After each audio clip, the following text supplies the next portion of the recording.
আমি কালকে আমাদের সেদিন বলবে, হে আল্লাহ রসুল, আমি তো আপনার উম্মত, আপনি আমাকেও সুপারিশ করুন।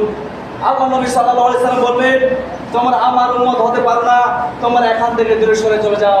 কালকে আমাদের দিনে বলবে, কালকে আমাদের আল্লাহ নবী বলবে, তোমরা এখান থেকে দূরে সরে চলে যাও, তোমরা আমার উম্মত হতে পারো না।